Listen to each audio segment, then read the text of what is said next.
Hello, friends. Around 70% of the people who watch my videos aren't subscribed to the channel. If you hit that subscribe button, it would mean a lot to me. Also, don't forget to press the like button and share your thoughts in the comments below. Your interaction helps the video reach more people and supports the growth of the channel. Thank you so much. By the way, where are you watching from? Let me know your city or country in the comments. True Easter horror story, The Uninvited Guest. It was a typical Easter Sunday in 2024, or so it seemed at first. My family gathered at my aunt's house in a small town just outside of Albany, New York. My cousins, parents, and a few other relatives were all there, enjoying the usual Easter festivities, hunting for eggs, playing games, and indulging in too many chocolate bunnies. But as the sun began to set, something truly horrifying happened that none of us would ever forget. It was nearing 7 p.m. The Easter egg hunt had just wrapped up, and the adults were sitting in the living room, chatting over drinks, while the children were outside playing tag in the yard. My cousin Sarah and I, both around the same age, decided to sneak away for a bit to get some fresh air. We wandered down the far end of the yard, which bordered a dense patch of woods. As we stood there, talking and laughing, we heard something, a strange sound coming from the woods. It wasn't the usual rustling of animals or birds. It was something heavier, like footsteps. We exchanged uneasy looks, but brushed it off as the wind or maybe a deer. But then we saw it, a figure emerging from the woods, walking toward the yard. At first, it was hard to make out, but as it got closer, we realized it wasn't anyone we knew. The figure was tall, gaunt, and wore an old, tattered suit.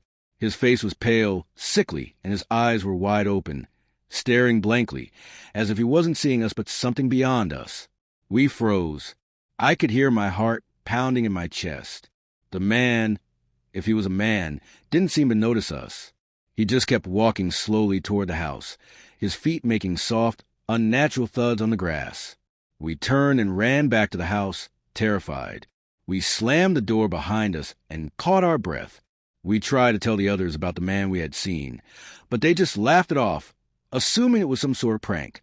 They figured it was just someone from the neighborhood, maybe drunk or playing a joke. But the sense of dread that had settled over us remained. As the night went on, the feeling of unease grew stronger. My cousin Sarah, visibly shaken, insisted we leave, but our parents urged us to stay. It was a family gathering, and there was nothing to fear. But deep down, I knew something was terribly wrong. Around 10 p.m., the power went out. The house was plunged into darkness, and the only light came from a few candles and the moon outside. That's when we heard it. Slow, deliberate knocks on the front door. My heart stopped. My aunt, who had been sitting in the living room, stood up slowly. She walked toward the door, her face pale, clearly startled by the sudden knock. My aunt called out, "Who's there?" But there was no answer, just more knocking, louder this time. She opened the door. Standing on the porch was the man, the same tall, gaunt figure we had seen earlier. His eyes were now wide open, bloodshot, and he was grinning. But it wasn't a normal grin. It was twisted, an unsettling smile that didn't belong on a human face. My aunt screamed and slammed the door shut. Panic swept through the house. We all gathered in the living room, locking the doors and windows. We called the police, but when they arrived, the man was nowhere to be found. There were no footprints leading away from the house, no sign of him anywhere. The police tried to calm us down, but something felt deeply wrong. It was as if the man had vanished into thin air. After that night, my aunt's house was never the same. Every Easter after that, we could hear strange noises coming from the woods, footsteps in the night, and sometimes that unsettling feeling that someone or something was watching us. We never saw the man again, but the fear never truly left. That Easter night had changed everything. Who was he? A ghost? A man driven mad? We never got answers, but the terror still lingers. To this day, I still have nightmares about it. Every Easter, the unease creeps back, reminding me of that pale, grinning face in the dark. The Easter visitor. It was supposed to be a quiet, peaceful Easter Sunday. The weather was perfect. The sky a clear blue with just a few clouds, and the warmth of the sun added to the joy of the holiday. My family had invited a few close relatives over to our home in the countryside for a simple Easter celebration. We'd have dinner, hide some Easter eggs, and, of course, enjoy the company of family. But that day would take a terrifying turn, one that none of us would ever be able to explain. The day had started like any other holiday.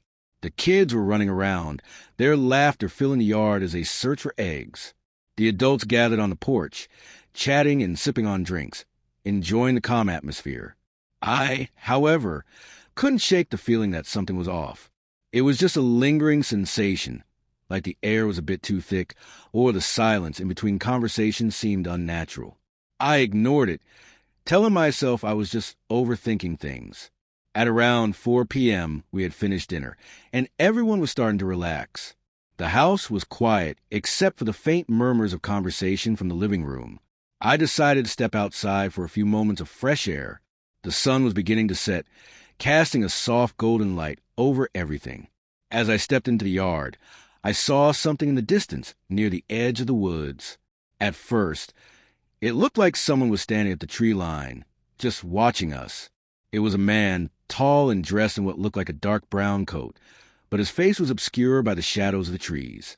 I squinted, but he didn't move, not even a twitch. He was just standing there, motionless. I tried to shake it off. Maybe he was just a passerby. The thought of a stranger nearby didn't sit right with me, but I went back inside, figuring it was probably nothing. But about an hour later, things started to get even stranger. The atmosphere around the house had changed. It felt colder, the air thick with tension. And then we heard it, a knock on the front door. It was a soft, hesitant knock, as though whoever was at the door wasn't entirely sure they should be there. My father went to answer it, but when he opened the door, no one was standing there. The porch was empty. My father looked puzzled, then stepped outside to check around the yard, but there was no one in sight. He shrugged it off, thinking it was some prank or mistake, and returned inside. But soon, the knock came again, this time louder, more insistent. Everyone fell silent. We all looked at one another, confused and uneasy. My father went to the door again, and this time when he opened it, a man stood there, the same man I had seen earlier by the tree line. But now, he was closer, standing on our porch. His coat was torn in places, and his face was pale, almost sickly white. His eyes were wide open, unnaturally so, and his lips were pulled into a thin, grim smile. He didn't speak at first, just stood there, staring. "Can I help you?" my father asked, his voice trembling. The man didn't respond. He simply stepped forward, crossing the threshold into our home, his eyes never leaving my father's face. My father stepped back, alarmed, but before he could say anything else, the man simply walked past him and into the house, as if he had every right to be there. I felt a cold chill rush through me. Something was terribly wrong. He didn't acknowledge anyone else in the house. He just walked slowly, methodically, down the hallway, as if he knew exactly where he was going. It was then that my mother screamed, a sound so filled with fear that it froze everyone in their tracks. We rushed toward the living room, and there, standing in the center of the room, was the man. His eyes were still wide open, his lips still curled into that twisted smile. The air grew unbearably cold, and I could see my breath as if the temperature had dropped below freezing. And then he did something that made my blood run cold. He slowly raised his hand and pointed at me, his fingers shaking as if he was trying to warn me of something. I tried to move, but my body wouldn't respond. I was frozen in place, staring at this man, who now seemed more like a thing, something unnatural and wrong.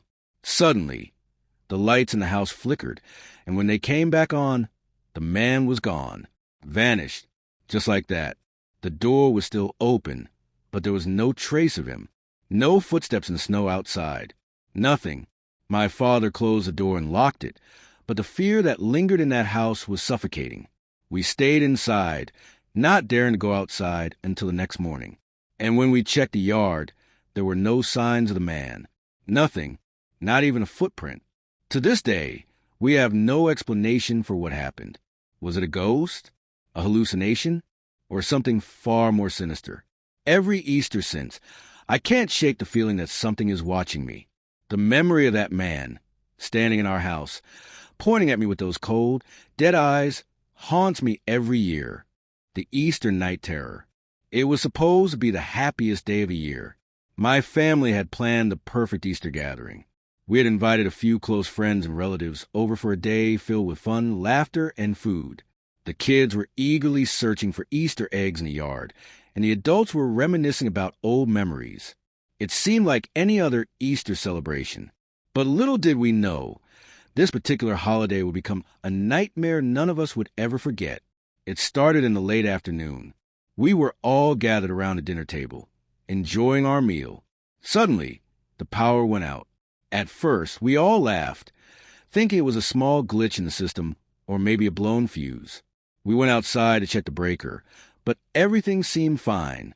No one thought much of it. As the sun began to set, the darkness around our house grew more oppressive. We lit candles to set the mood, but the atmosphere had shifted. There was an eerie stillness in the air, as though the world itself had held its breath. That's when it happened.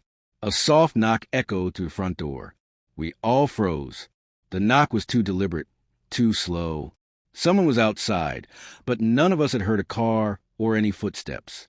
My father, who was always the one to answer the door, stood up.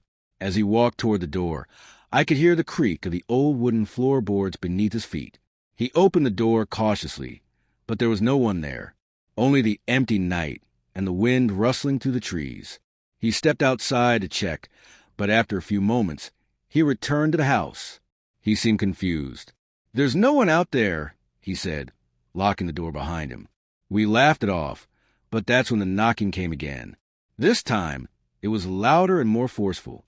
Everyone went silent, their faces filled with unease.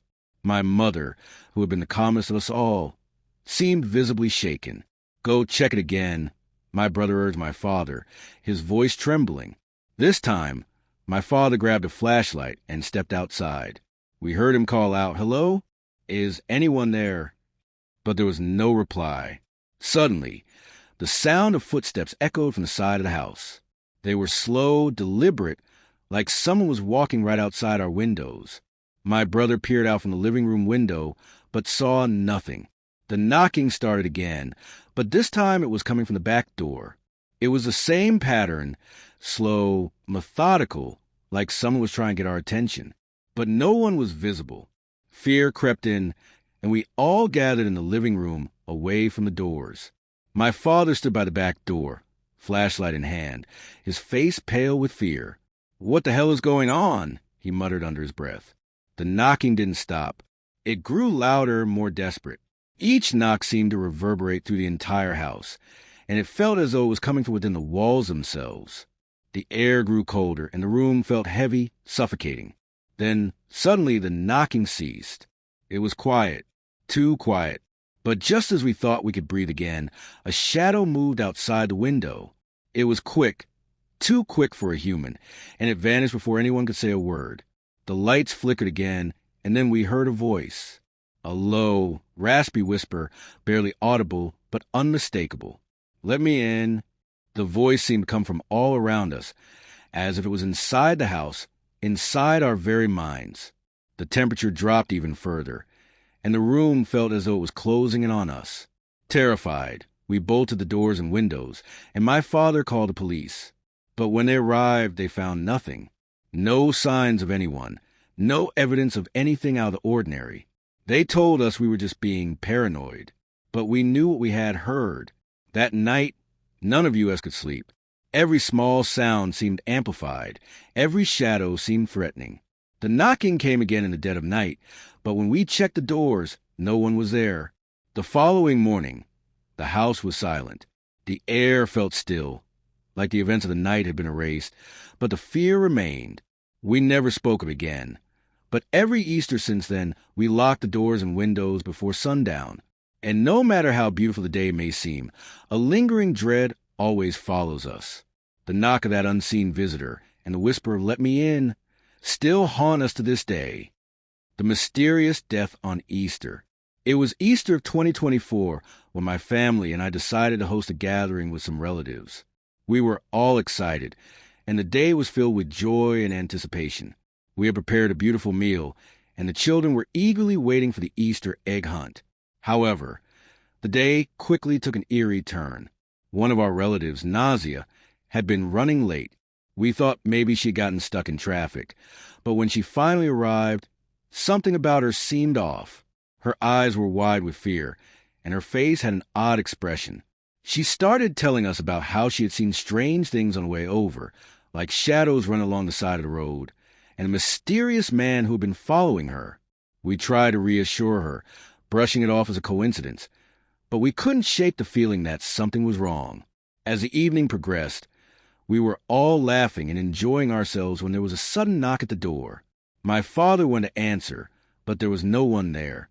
By now, this had become a common occurrence, knocking with no one on the other side, but tonight felt different. The knocking came again, but this time it was louder and more persistent. My father opened the door again, and this time someone stepped inside. The person's face was covered in darkness, and they stood silently among us. Their presence was unsettling. We were all too frightened to speak, and then the figure spoke in a low, almost chilling voice. "After me, no one else will come." Just as the words left their mouth, we heard a loud thud. Nausea collapsed to the floor, unconscious. We rushed her to the hospital, but the doctors told us that she had suffered severe mental distress and was completely unresponsive. We were left in a state of shock, unable to comprehend what had just happened. The Easter night we thought would be filled with joy turned into a nightmare. To this day, we never speak of that night, but we always lock the doors and keep a careful watch every Easter, for we never know when that mysterious figure might return. The Easter visitor. It was the Easter weekend, and I was looking forward to spending it with my family. We had planned a quiet celebration at my grandmother's house in the countryside, a place full of history and old memories. It was a beautiful, large house, something that looked straight out of a vintage postcard. The kind of house that stood the test of time, where every creaking floorboard and every flickering light seemed to carry a story. The day began just like any other Easter. We had an egg hunt for the kids, followed by a large family dinner. The adults sat around the long oak table, laughing and talking about old times, while the younger ones ran to the garden in search of hidden treasures. There was something serene and almost peaceful about the setting, the kind of peace you expect on a holiday that symbolizes renewal and hope.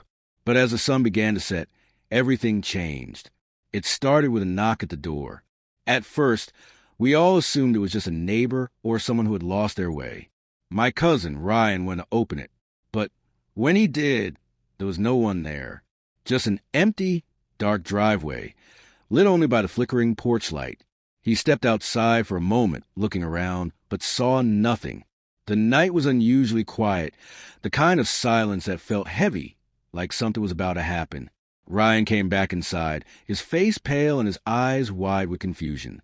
"No one was there," he said, "but I swear I saw a shadow move across the yard just before I closed the door." We all laughed nervously, brushing it off.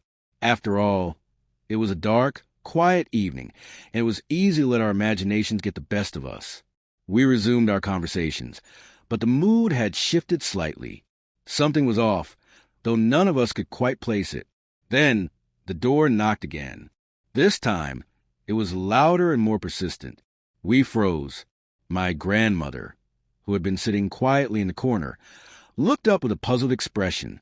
"Who could it be?" she muttered to herself, almost as if she were recalling something from the past. At this hour, my uncle, who was sitting at the head of the table, stood up slowly and walked towards the door. The room fell silent as he reached for the handle. As he opened the door, a gust of cold wind rushed in, and standing there in the doorway was a figure. A tall man, dressed in a tattered black coat and a wide-brimmed hat that obscured most of his face. He had a strange, almost unsettling presence, like he didn't belong in the world we knew.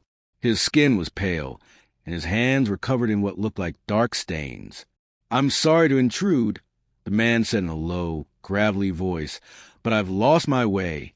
I was hoping for some shelter for the night."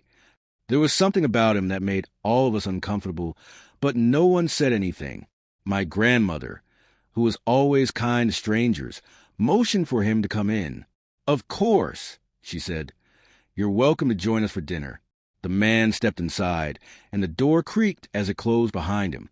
The moment it did, the room felt colder, and the flickering lights above us dimmed slightly. The figure didn't sit at the table. Instead, he stood by the fireplace, his back turned to us, and stared into the flames. We all sat in silence, the tension building as the minutes passed.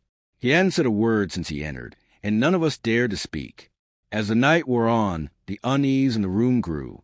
The man's presence seemed to change the very atmosphere of the house. My cousin, Sarah, leaned over to me and whispered, "I don't like the way he's looking at us. It's like he's studying us, waiting for something."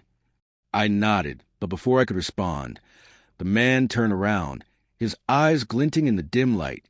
"You all seem familiar," he said in that same low voice. "I have seen each of you before in another time, another place." We all stared at him, unsure how to respond. My grandmother, who was usually calm, looked disturbed. "What do you mean?" she asked softly. The man's lips curled into a smile that didn't reach his eyes. "I remember you, old woman. The house remembers you." His gaze shifted toward the window, where the moonlight streamed in. "And soon, it will be time for you to remember everything." We were all too stunned to speak. His words hung in the air, thick and unsettling. Just then, the grandfather clock in the corner struck midnight with a loud chime, and as it did, the man's shadow seemed to grow longer, stretching across the room in a way that didn't match his physical form. Suddenly, without any warning, the man collapsed onto the floor. His body twisted and contorted unnaturally, and his face contorted in agony. We rushed to his side, but before we could reach him, his body seemed to vanish into thin air, leaving only the faint scent of something rotting in the air. The room was now filled with a tense, oppressive silence. We all stood there, frozen, unsure what to do. My grandmother was the first to speak, her voice trembling. "It's happening again," she whispered. None of us understood what she meant. But as the clock struck again, louder this time, we all began to hear something. A faint whisper, growing louder with each passing second. It was a voice low and distant, but unmistakably clear. "The curse has returned." The lights flickered one last time before everything went pitch black. We never saw that man again, but every Easter since then, something has happened at my grandmother's house. A shadow in the corner of the room. A cold gust of wind through the halls. And every time the whisper comes back, "The curse has returned."